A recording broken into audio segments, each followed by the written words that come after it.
नमस्कार दोस्तों, कैसे आप लोग? तो आज मैं आपके सामने डिस्कशन करूँगा एक इम्पोर्टेंट कंपनी के बारे में क्योंकि मुझे इस कंपनी के ऊपर एक अच्छा खासा डिस्काउंट प्राइस में शेयर देखने को मिला है। तो इसीलिए सोचा कि आपके साथ भी इस वीडियो को शेयर करूँ क्योंकि मैं इस टेक्निकली चार्ट पैटर्न्स को यूज़ करके मैं इस कंपनी के ऊपर कुछ पॉजिटिव डिसीजन ले चुका हूँ, वो मैं आपके साथ शेयर करने वाला हूँ। तो वीडियो को लास्ट तक देखना और अभी तक अपने चैनल को सब्सक्राइब नहीं किया तो जरूर कर लेना क्योंकि इसी तरीके से अपडेट और नया कुछ सीखने के लिए इस चैनल के ऊपर बने रहना। तो सबसे पहले मैं डिस्कशन करूँ कंपनी का नाम कौन सा है। कंपनी का नाम है मदरसन सुमी वायरिंग्स लिमिटेड। तो Motherson Sumi wirings limited basically एक ऑटो इंसिलरीज इंडस्ट्रीज कंपनी है। देखिए ऑटो इंसिलरीज इंडस्ट्रीज में नंबर वन कंपनी है मदरसन इंटरनेशनल लिमिटेड कंपनी। तो मदरसन इंटरनेशनल लिमिटेड कंपनी के ही एक सब्सिडरीज कंपनी थे मदरसन सुमी वायरिंग्स लिमिटेड। तो इसको डीमर्ज किया गया, अलग किया गया और मार्केट में लिस्टिंग किया गया। तो इस मदरसन सुमी वायरिंग्स लिमिटेड जो है, इस कंपनी का कुछ खासियत पॉइंट है। सबसे पहले वो पॉइंट्स आपको साथ शेयर कर देता हूँ। अगर मैं कंपनी के डिटेल्स के बारे में बात करूँ तो टोटल आप डेटा देखेंगे तो ये जो Motherson Sumi wirings limited company है, इसका अगर आप बिजनेस को देखेंगे तो पूरा का पूरा 99 ऑलमोस्ट 100% जो बिजनेस है वो वायरिंग जो प्रोडक्ट्स है, मतलब जो वायर्स होते हैं, जो गाड़ियों में लगने वाला वायर्स होते हैं, वही कंपनी बेचते हैं। और टोटली डोमेस्टिकली 100% कंपनी माल बेच रहा है।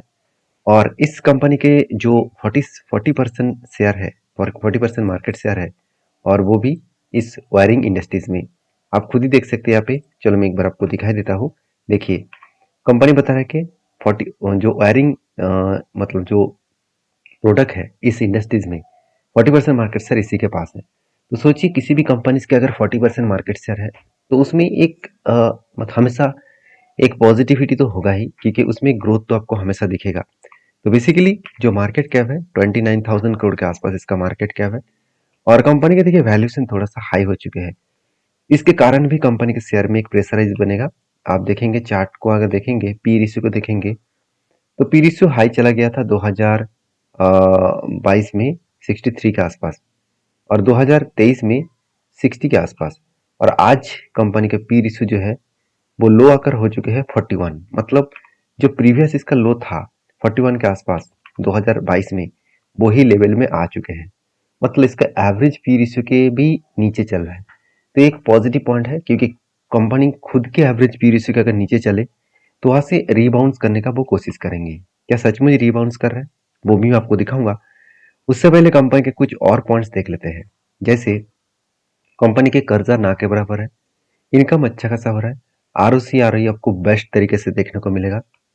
सीधा सीधा मैं क्वार्टरली रिजल्ट के बारे में बात करूं तो कंपनी के कोई भी एक क्वार्टर्स में ऐसे नहीं दिखेगा कि कंपनी का सेल्स खराब हुआ। सेल्स हर साल हर क्वार्टर्स कंपनी ग्रोथ करते चले गए। एक्सपेंस को कंट्रोल करने के बाद कंपनी के इंटरेस्ट तो कम है क्योंकि कर्जा कम लिया, उसके अकॉर्डिंग कंपनी के टैक्स पेमेंट करना पड़ा। उसके बाद कंपनी का नेट प्रॉफिट भी हाईली ग्रोथ देखने को मिला। 79 करोड़, 126 करोड़, 123 करोड़, 149 करोड़। तो एक अलग लेवल का यहाँ पे जो प्रॉफिटेबिलिटी है वो ग्रोथ देखने को मिले हैं। तो बेस्ट तरीके से प्रॉफिट ग्रोथ यहाँ पे देखने को मिला जो ग्रोथ कंपनी को आगे बढ़ाने के लिए काफी है। बाकी इस कंपनी के ऊपर एज ए इन्वेस्टर के बारे में बात करूँ तो आप देख सकते हैं, हम लोग यही सोच रहे हैं कि इतने दिनों से कि एफआईएस बहुत ज्यादा क्वांटिटी बेचकर भाग रहा है। तो क्या एफआईएस भी माल बेचा? ऐसे बिल्कुल नहीं। एफएस के पास जितना होल्डिंग्स पहले भी था आज भी उतना होल्डिंग है। क्या डीएस ने माल बेचा? बिल्कुल नहीं। डीएस के पास भी देखिए 16% के आसपास होल्डिंग्स है। तो ओवरऑल एफआईएस डीएस सबके पास होल्डिंग्स देखने को मिला। और एफआईएस और डीएस के पास अच्छा खासा होल्डिंग्स है, उसके साथ प्रमोटर के पास भी है और पब्लिक के पास भी है। सीधा सीधा कहूँ कि कंपनी के हर पॉइंट ऑफ व्यू से देखा जाए तो कंपनी ठीक ठाक परफॉर्मेंस कर रहा है। तो और एक पॉइंट्स मैं आपके साथ शेयर करना चाहूंगा। कंपनी के अगर मैं कैश फ्लो में गया, कैश फ्लो में जाकर अगर कंपनी का बोरिंग्स के बारे में बात करूं तो देखिए प्रोसीड फ्रॉम बोरिंग्स में कंपनी इस बार कोई भी कर्जा नहीं लिया। और मजेदार बात क्या है जानते हैं? रीपेमेंट्स बोरिंग को देखिए तो कंपनी जो पहले कर्जा लिया था उसको इजीली मिटा दिया। पहले जो कर्जा लिया इजीली मिटा दिया। मतलब कंपनी ने कोई रिसेंटली कोई कर्जा नहीं लिया, जो पहले कर्जा था वही कंटिन्यू हो रहा है। तो इजीली कंपनी के जो फंडामेंटल्स है बहुत स्ट्रांगली ग्रोथ कर रहा है। तो अभी चलो कंपनी के ऊपर सारे पॉइंट्स तो देख चुके हैं। कंपनी के रिटर्न के बारे में देख लेते हैं। देखिए कंपनी का सेल्स ग्रोथ, प्रॉफिट ग्रोथ ठीक है। कंपनी एक साल में 12% का रिटर्न दिया। ज़्यादा रिटर्न था, कुछ दिनों से लगातार करेक्शन के कारण परसेंटेज कम हो चुके हैं। क्या वो परसेंटेज फिर से रिकवरी हो सकते हैं? इसके लिए आपको टेक्निकली चार्ट पैटर्न्स देखना पड़ेगा। तो चलो एक एक करके टेक्निकली चार्ट पैटर्न्स के ऊपर लेके जाता हूँ। सबसे पहले मैं कंपनी के टेक्निकली जो चार्ट पैटर्न्स यहाँ पे बना है उसके अकॉर्डिंग बात करूँ तो मुझे यहाँ पे दो तरीके से ट्रेड मिला। आज स्विंग बेसिस में दो तरीके से ट्रेड मिला। फर्स्ट ट्रेड तो मैं आपको दिखाऊंगा, उससे पहले देखिए सेकेंड जो ट्रेड मिला वो मैं आपके साथ शेयर कर लेता हूँ।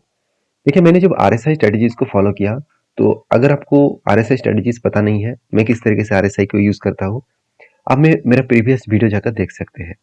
तो चलो यहाँ पे कुछ पॉइंट्स डिस्कशन कर लेते हैं। जैसे देखिए मेरे रूल्स वाइज 200 डेज जो मूविंग एवरेज है उसके नीचे कैंडल क्लोजिंग होना चाहिए, और उसी टाइम में जो कैंडल इसके नीचे क्लोजिंग हो और उसी टाइम में अगर आरएसआई के जो लाइंस है वो से 30 के नीचे गए तो वहां पे स्ट्रेटजीज बन सकते हैं। तो कौन सा कैंडल ऐसा हुआ जो आरएसआई के मतलब कौन सा कैंडल 200 डेज मूविंग एवरेज के नीचे गया और उस टाइम आरएसआई भी 30 के नीचे गए? तो देखा जाए तो ओवरऑल मैं एक लाइन मार्किंग करना चाहूंगा। तो देखिए ये जो लाइंस है, यहाँ पे जो लाइंस है, ये जो कैंडल्स है, इस कैंडल में एक बार मार्किंग कर लेता हूँ। ये जो कैंडल्स है, इस कैंडल ने क्या किया, 200 डेज मूविंग एवरेज के नीचे क्लोजिंग दिया और उसी टाइम आरएसआई के भी नीचे टच किया, 30 के नीचे। तो यहाँ पे एक एंटी पॉइंट्स बना। अभी देखिए इसको मैं मार्किंग कर लेता हूँ, इसका लोअर साइड में क्लोजिंग प्राइस में मेरा एंटी पॉइंट बना। अभी देखिए आरएसआई जब ऊपर जा रहा है तो फाइनली जब 70 को टच करेगा और ब्रेक करेगा तब मेरा एग्जिट पॉइंट बनेगा। तो सीधा सीधा कहूँ तो कंपनी यहाँ से क्या करेगा, यहाँ से कंपनी थोड़ा सा ऊपर जाकर ब्रेकआउट करके ऊपर जा सकते हैं। तो मुझे लगता है शानदार तरीके से यहाँ पे अच्छा खासा यहाँ पे ट्रेंडिंग हो सकते हैं। तो मैं जरूर कहूँ कि कंपनी के ऊपर जिस तरीके से यहाँ पे रिकवरी करने का मतलब पॉजिटिवली ग्रोथ किया और कंटिन्यूसली बाइंग कैंडल यहाँ पे देखने को मिला है, तो यहाँ से अच्छा खासा एक ग्रोथ लेवल देख सकते हैं और 200 डेज मूविंग एवरेज में जाकर रुक सकते हैं। तो कहने का मतलब है कि कंपनी के ऊपर देखिए इतने दिनों से नीचे आने का नाम ही नहीं ले रहा था। बार बार वो 200 डेज मूविंग एवरेज को टच किया और वहां से बाउंस बैक किया बार बार, और फाइनली जो ब्रेकडाउन किया एक बड़ा सा फॉल देखने को मिला। तो आरएसआई स्ट्रेटेजीज तो मुझे सेकेंड टाइम मिला। तो उससे पहले क्या मिला था, देखिए उससे पहले जिस स्ट्रेटेजीज को मैं यहाँ पे यूज करके रखा था वो भी मैं आपके साथ शेयर कर लेता हूँ। देखिए जब से कंपनी स्टार्ट हुआ तब से लेकर एक हायर हाई स्ट्रेटेजीज बना के कंपनी आगे बढ़ रहा है। क्योंकि देखिए जो पिछली हाई था उसको भी ब्रेक किया और उसके बाद फिर से लो आने के बाद जो प्रीवियस लो था उसके ऊपर क्लोजिंग दिया।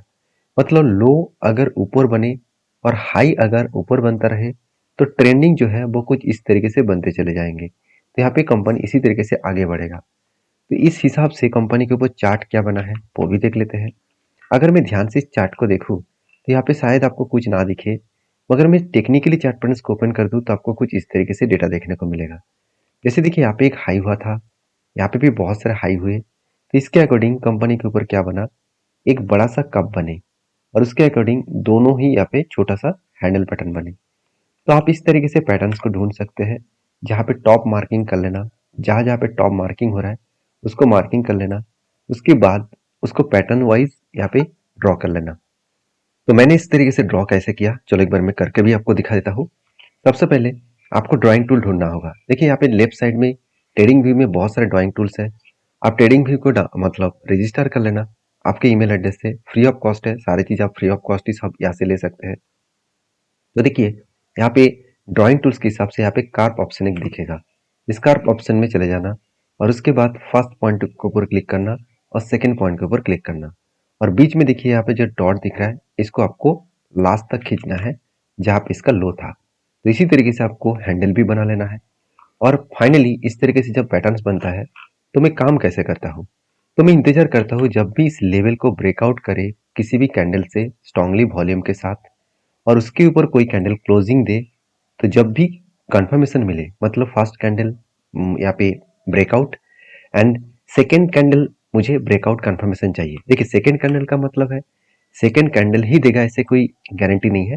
एक दो तीन कैंडल के बाद भी देगा तो चलेगा, मगर मुझे ब्रेकआउट चाहिए, ब्रेकआउट कंफर्मेशन चाहिए। तो यहाँ पे ब्रेकआउट मिला और यहाँ पे ब्रेकआउट कंफर्मेशन मिला। तो मैं इंतजार किया कि जब नीचे आएगा रिटेस्ट करेगा तब एंट्री लेने वाला था। तो यहाँ पे फाइनल एंट्री यहाँ पे बना। एंट्री होने के बाद देखिए कंपनी लगातार गिरते चले गए। तो मुझे लगता है फिर से इसको रिकवरी होने में टाइम लगेगा। अगर रिकवरी हुआ तो कहाँ तक रिकवरी हो सकते हैं, तो मैं इस ट्रेड को किस तरीके से कंटिन्यू कर रहा हूँ। अगर देखा जाए तो यहाँ पे जो लो साइड है, इस लो साइड से मैं टॉप लेवल तक मार्किंग कर लूंगा। जो इसका कब बना था उसी को मार्किंग करना है और इसको ऊपर जाकर बिठा देना है। तो टोटल आपका रेंज निकल के आ जाएगा।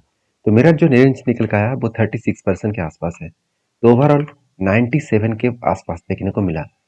तो ये कुछ स्ट्रेटजीज है जिसको मैं फॉलो करके काम करता हूँ। अगर इस तरीके से स्ट्रेटजीज को आप सीखना चाहते हैं, जानना चाहते हैं, तो मेरे चैनल को सब्सक्राइब करिए और सपोर्ट भी करिए, क्योंकि आपका प्यारा सा लाइक यूट्यूब के जो एल्गोरिदम है वो बहुत ज़्यादा बूस्ट करने के लिए काफ़ी होगा। तो एक लाइक जरूर करिएगा। आपको वीडियो थोड़ा सा भी अच्छा लगे तो एक लाइक जरूर कर दीजिएगा, क्योंकि अगर आपका लाइक नहीं मिलेगा तो मेरा वीडियो बनाने का कोई मकसद ही नहीं है। अगर आप लाइक नहीं कर रहे तो मुझे पता चलेगा कि मेरे वीडियो में दम नहीं है, तो मैं वीडियो को छोड़ने वाला हूँ, चैनल को बंद करने वाला हूँ। तो चलो मिलते हैं नेक्स्ट वीडियो में, तब तक के लिए धन्यवाद।